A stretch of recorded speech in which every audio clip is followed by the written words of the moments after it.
নমস্কাৰ, মই বিকাশ। আগতে মই বৰ দুৰ্ভোগী আছিলোঁ। আজৰি সময়ত কি খাওঁ, কি নাখাওঁ, কি কৰোঁ, কি নকৰোঁ, মই বৰ বিৰক্তি অনুভৱ কৰিছিলোঁ। লক্ষ্যমনীয়াবোৰো মোৰ পৰা আঁতৰি গৈছিল। হৈ পৰিছিলোঁ মই অকলশৰীয়া। নিজকে এনেকুৱা লাগিছিল যেন মই একমাত্ৰ ঠাই ছিঙা বেঙেনা। চাৰিওফালে কেৱল দুখ দুখ দুখ।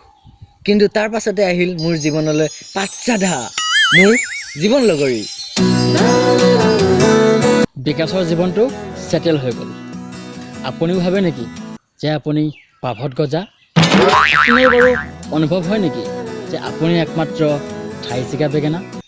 আপোনাৰ জীৱনত দুখ বহুত নেকি? অকলশৰীয়া অনুভৱ কৰে নেকি আপুনি? যদি এইবোৰ সমস্যাৰ সন্মুখীন হৈ আছে আপুনি, তেতিয়া আজি ব্যৱহাৰ কৰক পাঠশাধা দা জীৱন লগৰী। আহকচোন জানো কি এই সাধা?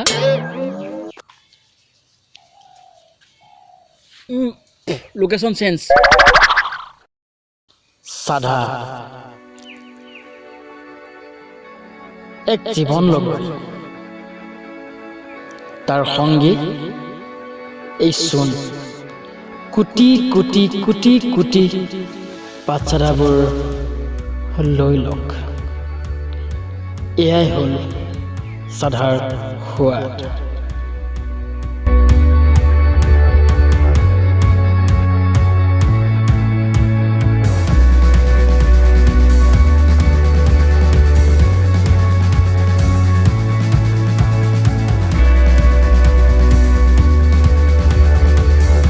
সাধা কেতিয়াবা ভাতৃত্ব, কেতিয়াবা বন্ধুত্ব আৰু কেতিয়াবা মাতৃত্ব জাগি উঠে এই সাধা।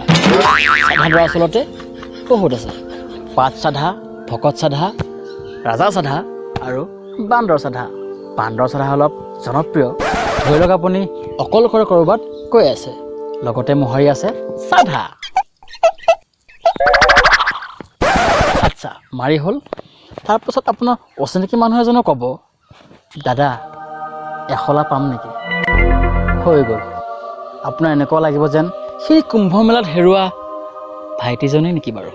আপুনি এশলা দিলে, চিনাকি হ'লে, দুটা কথা ক'লে, হৈ গ'ল আপোনাৰ জাৰ্ণি, মনোৰঞ্জন। আৰু এটা কথা, প্ৰেম কৰিলে যেনেকৈ বিশ্বাসৰ প্ৰয়োজন, ঠিক সাধা খালে তেনেকৈ চূণৰ প্ৰয়োজন। প্ৰেমত যেনেকৈ সন্দেহ বেছি হ'লে সম্পৰ্ক ভাঙে, সাধাত তেনেকৈ চূণ বেছি হ'লে মুখ ডাকে। ইয়াৰ পৰা আমি কি শিকিলোঁ? অতিমাত্ৰা বস্তু ক্ষতিকাৰক। অসমীয়াতে এষাৰ কথা আছে নহয়, বোলে যিয়ে নাখায় সাধা সি গৰুতকৈ গাধা। গতিকে আপুনি খায়নে সাধা? আৰু আপুনি বাৰু ঘৰত সাধা খায় নেকি? যদি ঘৰত সাধা খায়, সাৱধানে খাব। যদি ঘৰৰ মানুহৰ চকুত পৰে, তেন্তে সাধাটো বাদেই দিয়ক, মাধ মাৰো খাব পাৰে আপুনি। শেষত এটা কথাই ক'ম, জীৱনত আপুনি যিমানেই ডাঙৰ মানুহ হৈ যাওক, কোনোবাই যদি আপোনাৰ পৰা সাধা এশলা খোজে, নিদিয়াকৈ নাথাকিব। কাৰণ সাধা হৈছে সমন্বয়ৰ প্ৰতীক। আজিলৈ ভিডিঅ'টো ইমানতে সামৰিছোঁ। যদি ভিডিঅ'টো চাই ভাল পাইছে, তেন্তে লাইক কৰিব, বন্ধুবৰ্গৰ লগত শ্বেয়াৰ কৰিব।